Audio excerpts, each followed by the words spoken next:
Hola, hey, what's up, everyone? It's your girl Zaina, and you are watching. Hola, hola, hola, ¿cómo tú están? How are you guys? How are you guys? Today we have a review video, and today's review video is going to be on all the foundations I've ever had. Backstory: all the foundations I've ever had for some reason always have worked, but they each have their pros and their cons. And in this video I'm going to tell you all about it. I'm going to tell you about my skin type first of all before we go into everything, so you guys know, like, if you are like my complexion and have my type of skin, my type of skin, then you know, yeah, what to buy, what the price ranges are, what the pros are, what the cons are, what to start out with, etc, etc. So I'm going to be reviewing five foundations, four of which I own, one of which I stole from my mom. Shh, don't tell her that. But yeah, I'm gonna be reviewing those five foundations, and I'm gonna be reviewing them in the order that I got them. So one of the foundations is approximately 4 years old. It's pretty much done, but I still have it, so you could kind of say I'm a foundation hoarder, sort of. And I hear that foundation does expire, but it hasn't done anything to my face. But what happens to my skin may not happen to your skin, so don't follow me. They say we're good for the gander, not good for the goose or something like that. I don't remember, but yeah, don't follow me. My skin type: I have combination skin, and I typically get oily in my T-zone area. Everywhere else is pretty normal or super dry. What happens though sometimes is because of my eczema, I get really dry patches sometimes if I don't keep up with my skin regimen. As for my skin regimen, guys, if you're following me on Instagram, you guys can just hit the beauty highlights in my Instagram to see some of the stuff that I do. I am gonna be doing an in-depth series on skin beauty skin tips and stuff like that. Saying I do have eczema, and there are times when my skin gets, it's not really bad, but there are times when my skin gets really itchy and starts to burn, and it starts to flake and stuff. And especially in this area, for some reason, this is the area that gets affected most.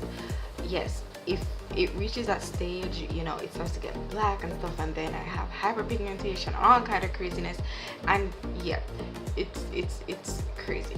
So that is just a little bit of background to how my skin is. Now, the first time I got a foundation, I did no research whatsoever.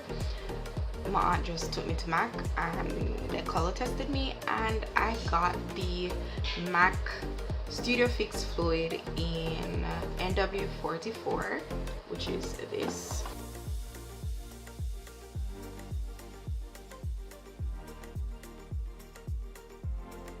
So I got this foundation and it worked perfectly.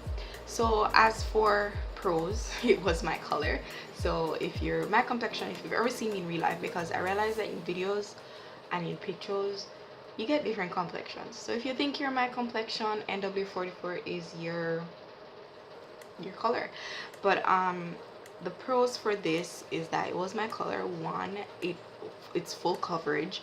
However, if you put on too much, like, you're gonna, so that's a con. You can, you don't, a little goes a long way, so you don't have to use a lot with it. A con is that if you do use a lot, you want to build, you're gonna be looking quite a little bit orange, on the orange side. But apart from that, pro of it being full coverage and not having to use a lot. Cons: I don't think this is long wear. No, I don't think it's not long wear for me. For someone who's combination, mind you, I'm not oily skin, I'm combination skin, so I don't get oily as oily persons, but I do get oily, and this does not do it for me. With even with powder, setting powder and stuff, it doesn't last long. I'll say after 2 hours I start to get oily. So that's the con about this. I think this retails for about $27, which in Jamaica, if you work out taxes and markups and stuff, you probably end up paying like $5,000-$6,000 for it, I'm assuming. I don't know. There's a MAC store in Sovereign. If you want to go and check it out, get color matched, you can go there. So the next foundation that I got, which was 3 years after I got my MAC foundation, was the Maybelline Fit Me Matte Poreless, which is this. And it is in the shape 368, which is deep golden. Now I've always liked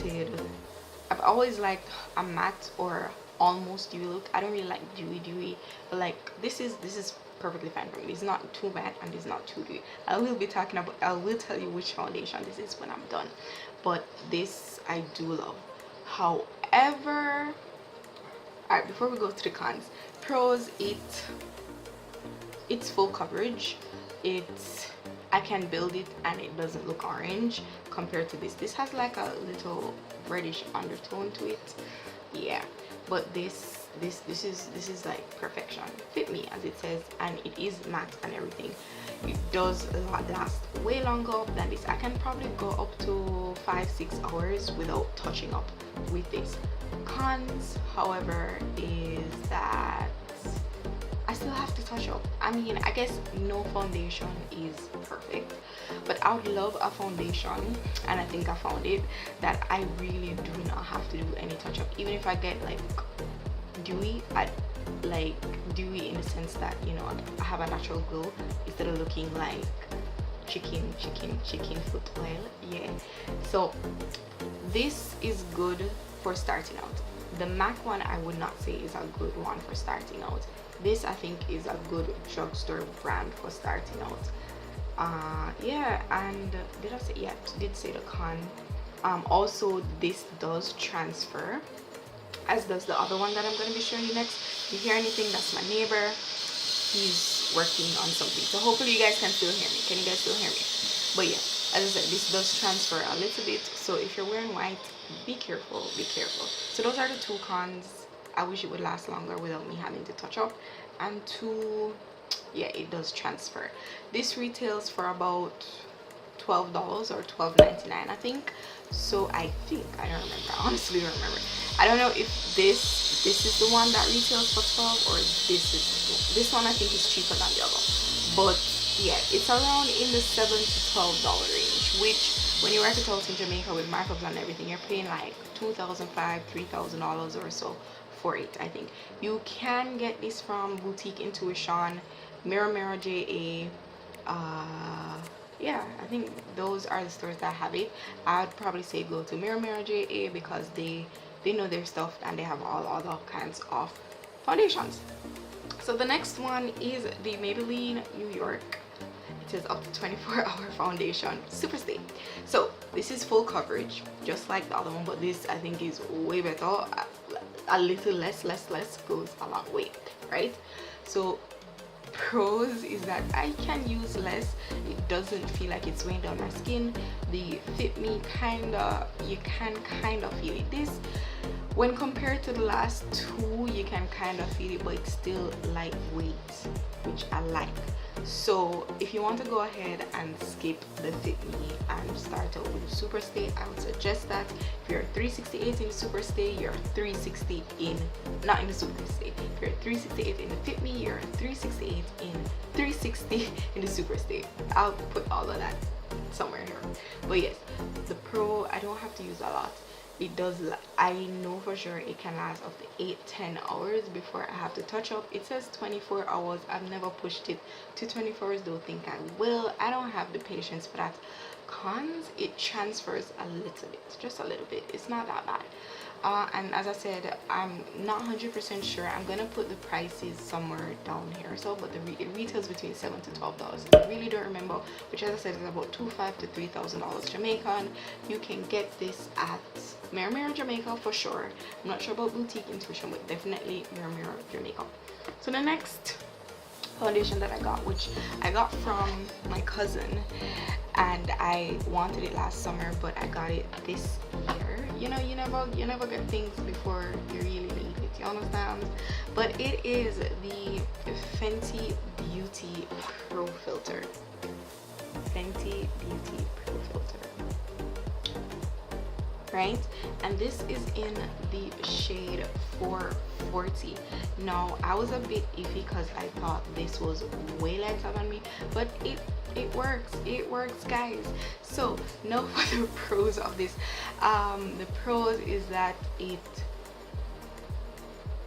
it's just amazing. It does keep my face really matte. For someone who has combination skin, it lasts way longer than the Super Stay. If I should keep it, I really don't have to touch up, but I'm a girl, like I don't like to look too oily, so maybe I'll touch up after like 8 hours. But I really found that I didn't have to touch up with this, so it's good.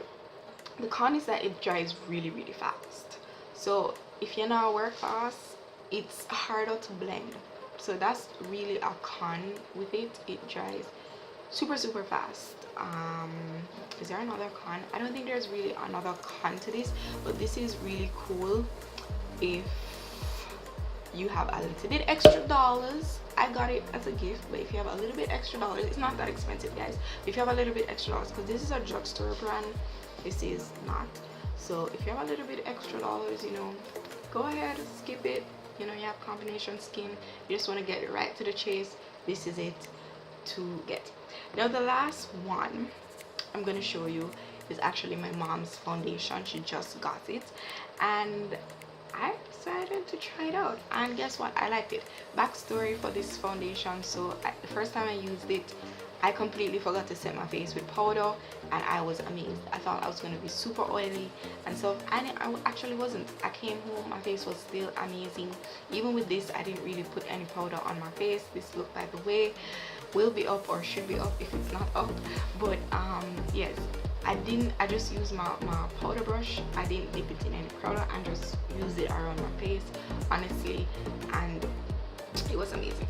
So this one now is the Naked Skin Weightless Ultra Definition Liquid Makeup. Here it is guys.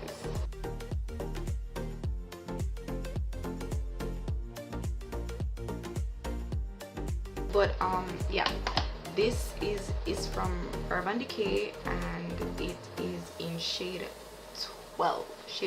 Now I thought this was gonna be darker for me because my mom's skin tone is a little bit darker, not too dark, probably just a shade darker really. We could actually fake it till we make it with our foundations, but it worked. It blended well with my skin, and it is the foundation that I have on now. I love it more than the Fenty Beauty because with the Fenty Beauty, as I said, it dries quickly and it's more matte. Well, I don't know if I mentioned it, but I'm telling you now, it dries quickly and it's more matte, and it can feel a little bit too drying, you know, too drying. But I'm not really knocking it for that because it was really made to be a soft matte foundation. However, this is weightless. It's, as it said, naked skin. It feels like your skin. I can literally touch my skin and there's nothing. Well, same thing with the Fenty Beauty, but like it feels like my skin. That's how it feels. It doesn't have this, sometimes after a while, because of my eczema, I get like this itching, burning feeling. Not all the time, but sometimes. It's tolerable though. But with this, I haven't gotten it and I really do like it. I honestly can't say I have any contacts yet. As I said, I didn't have to touch up with this at all if I didn't want to, and I'm honestly going to invest in my own because no matter what Macar things, she want Macar things. But this is a really good one. I am unsure what this retails for, but I'll put the price somewhere here so that you guys can see. And yes, as I said, it's lightweight. It's just amazing, guys. It's just amazing. So this is my review of all the foundations I've ever gotten and stolen. And I hope you guys have gotten an insight into maybe which foundation you should try next, based on your budget, your skin type, the pros and the cons. Guys, thanks for watching. Don't forget to like and subscribe. Follow me on Instagram and on Twitter, and if nobody yet never tell you no, my love. Bye.